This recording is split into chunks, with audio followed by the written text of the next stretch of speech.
Hey, so I have received this very, very juicy question for Ask Joanna and Skylar. So this question says, what does Skylar have to say about crop circles? Let's get into it. Hey, and a very warm welcome to the Into the LightWeb podcast with me, your hostess, Joanna Hunter, metaphysical teacher, spiritual life and business coach, published author, and the high priestess of the LightWeb, a spiritual technology that will change your life. This is the place to be to talk everything under the LightWeb, from consciousness, relationships, to money, to spiritual business, and everything in between.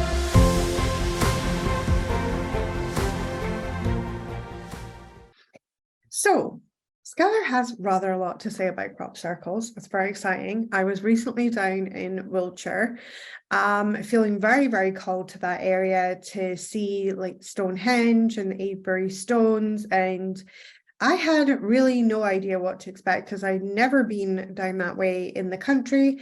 And it was absolutely breathtakingly beautiful. So if you get an opportunity to go down that area, I would definitely suggest it.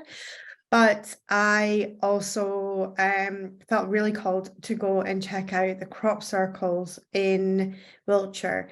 So in Wiltshire, there is actually a crop circle exhibition.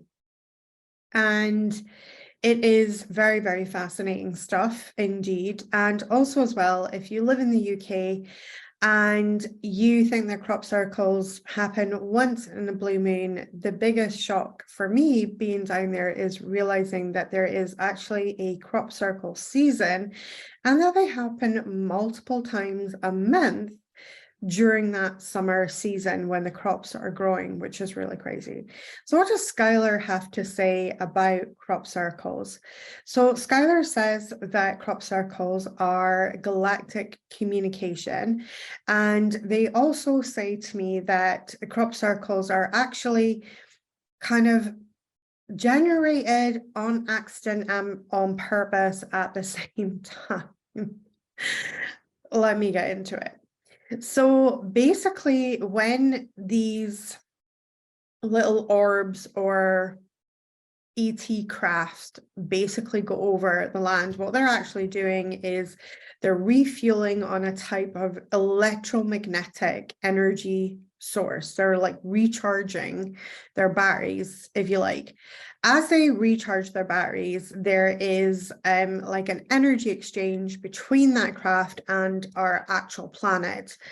And that can create patterns in the corn, or not the corn, but the crops. So it can create patterns. And so at first, way back when, and we're talking, this has literally been happening for hundreds of years, the first recorded crop circle in written form is from the 15th century. So it has been happening for a very, very, very long time. And according to Skylar, what happens with crop circles is that they happen over geomagnetic places that have a special attribute, where the magnetism of the planet itself is able to be used as a fuel source, is what they have said to me. So they go over these fields and they're literally recharging, refueling. And it would leave an almost kind of random pattern into the crop. But now the patterns are left with intention because they are left as messages for humans. So many of the patterns are actually free energy. So they are like schematics of free energy.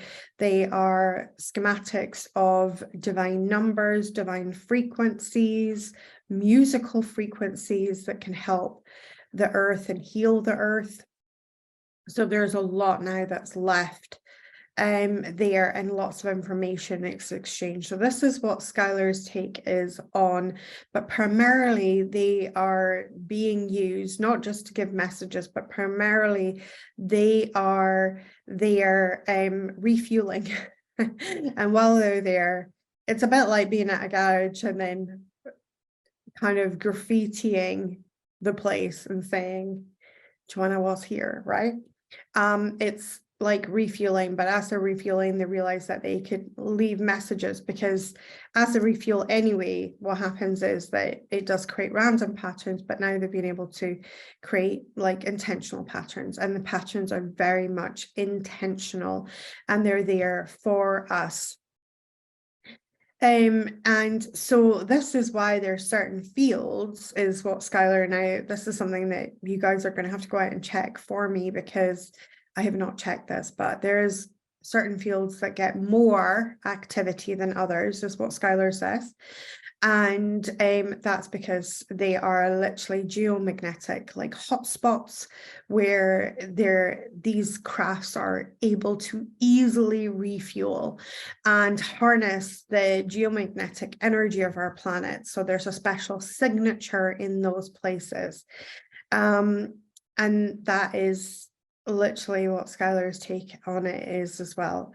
Skylar are very open about extraterrestrial contact from us and our planet. So Skylar teaches basically that we are part of a galactic community, and that humans are in a very like kind of funny place in evolution and development. So we are in what Skylar calls a 50-50 place of evolution and development, which means it can go either way, which makes our planet very interesting to other global and galactic races, because it literally could go either way. We could move back into a much deeper period of darkness, or we can choose to move into greater light and evolution and ascension. And so right at the moment, Earth is a very interesting place to be in our level of spiritual development at the moment, because some societies, according to Skylar, the galactic societies, at this stage in the past of when they have been in similar stages to what the Earth is at the moment, it can go either way. So the Earth can declare itself for the light, or the Earth ends up falling into darkness and falling into a lower vibrational frequency. And so at the moment, it makes Earth a very exciting place indeed for extraterrestrial visits and things like that as well. So I find that really interesting and fascinating. We are subject to the law of duality within the Earth grids, which means that for every energy, there's an equal and opposite energy. And so really the only way out of a system like that is to really move into ascension, or completely choose the dark, right? And so there is, it is a kind of funny time in the evolution of Earth, according to Skylar. And this is why so many people are beginning to channel. This is why so many people are making galactic contact. This is why so many councils, many of my clients channel, like the Council of Light, the Council of Orion, or I have one client who channels the Council of We. There is so many of my clients that are now channeling, and the reason why all of these extraterrestrial connections are being made is because Earth is in this kind of 50-50, could go either way. And the communities that are at much higher vibrations are stepping in en masse and saying, listen, here's a better way for Earth, here's a better plan for Earth. And they are empowering and encoding beings at this point in time, which is why we have so many star seeds on this planet at the moment. So we have so many star seeds, people who identify as not really originally coming from Earth and feeling like somebody dropped them off and they're wondering when the mothership is going to come and pick them up. And the reason for that is because there is so much a opportunity right now for Earth to rise in consciousness, because our galactic brethren are part of a system of planets, and all planets, all life in the universe is connected intrinsically. Now, Skylar teaches this in a set of teachings known as the soul shard. So the soul shard teachings are that every version of you, every expression of you as a physical being exists all on a soul shard. So one of the things that's a little bit difficult to swallow with that teaching is when people say, oh, that person has their demons, right? And the reason why they have their demons and not has a demon as in something separate to them is that actually there is a demonic version of every human being. There is also a demonic version, but there is also an angelic version. So every single version of us exists, including our galactic family.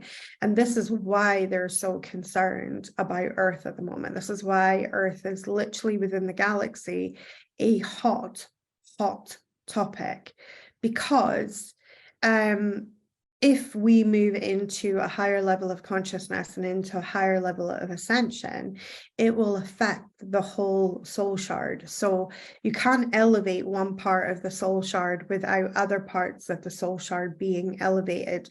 So it will create a ripple effect. So if you imagine Earth is literally right in the middle, and then on one side we have the darker elements, and then on the other side we have the lighter element. And if Earth takes an ascension towards the light, then the ripple effect is made into the darkness as well. So it will elevate everybody. So this is part of collective galactic consciousness. So Earth has a collective consciousness. Collective consciousness is more than a theory, it's a proven scientific fact. There's been many experiments done to prove the validity of collective consciousness. Well, our collective consciousness is Earth-based, and then beyond that, we have galactic collective consciousness. And where Earth is right now in its evolutionary development, it is in our interest to move. So the question originally was from Elena, and she was asking about crop circles. And I know I've gone off on a little bit of a tangent there, but I think it's quite an interesting tangent. And this is why I believe that there is an increase in crop circles and why there are so many crop circles. Now, crop circles are not just a England phenomenon, they are a global phenomenon. They happen all over Europe, they happen in America, they happen even in China, they happen all over the world. And again, according to Skylar, they're really happening where there is geomagnetic hotspots. In the early days of crop circles, so way back when, over hundreds of years ago, it would be left random patterns just from them literally moving the energy and exciting the energy to be able to extract the energy from these geomagnetic points. And then later on they realize, hey, we could, if we move the energy in certain ways, we will actually can leave messages. And that is what we are seeing today. We see actual messages in the fields. And these messages are sometimes based in mathematics, they're based in sacred geometry, they're based in vibration, frequency. So sometimes they're sharing frequencies with us that can be very beneficial to us. Sometimes they're actually sharing like schematics of free energy machines. So there's a lot of information. The information, what Skylar says, that if you are into crop circles and you're looking at crop circles, what Skylar really shares on crop circles is that they are multidimensional messages. So although we are seeing them in 3 dimensions, if you're actually in a crop circle, you'll see them as a 3-dimensional thing. And if you're flying above them, you will see them as a two-dimensional thing of them being a pattern. And if you see pictures of crop circles, you're seeing them two-dimensionally. What Skylar wants us to appreciate is that the message is actually multi-dimensional. So it goes beyond, the first layer is the first dimension, which is pure information. So there is pure information in the message. Two-dimension is obviously the image itself. That itself will have significance. Then there is a three-dimensionality to it as well, so we can imagine it even bigger as 3 dimensions. There's also 4th, 5th, and 6th dimensions. So the 4th dimension is time and space, so there is also a correlation to the time and the space that these are created. So there is that level of multi-dimensionality. And then we move into 5th dimension, which is where the Earth is actually ascending into. And the 5th dimension is an all-encompassing or a larger awareness. So this larger awareness, the best way that I can describe this larger awareness is when people who have taken things like psychedelics, for instance, where they are experiencing what would be quote unquote scientifically known as hallucinations, although they're not. When they are experiencing psychedelics, what they're experiencing is the veil between this life and another dimension thinning, and the ability to actually be in the 3rd dimension while viewing 5th dimensional space, which is why things get really trippy, or why there's entities and energies and aliens and things that people insist on meeting in these levels of frequency. So according to Skylar, the messages go all the way into the 5th, 6th, and even sometimes 7th dimension. So 7th dimension is very, very hard to describe to us who are inhabiting 3rd dimensional space.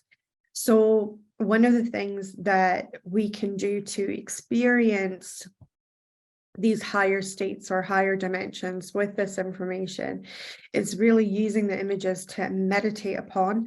In meditation, we're actually able to transcend 3rd dimensional space and 4th dimensional space. So that's why when people meditate, they feel often very like they think maybe only 2 minutes has gone, and actually they've been meditating for 15, or time has ceased to move in the normal way that it moves, because time is relative to the observer. That is what Einstein was trying to prove with his theory of relativity.